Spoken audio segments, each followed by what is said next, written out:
फिर पांडोली में दाम गजब गुसाई बाबा को।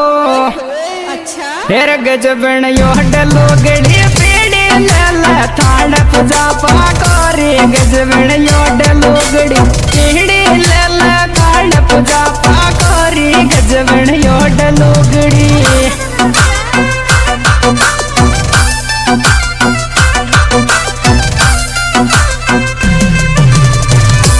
गजबण योडलो गड़ी पीड़ी ले थाड़ पूजा पाकोरी गजबण योडलो गड़ी पीड़ी ले थाड़ पूजा पाकोरी गजबण योडलो गड़ी।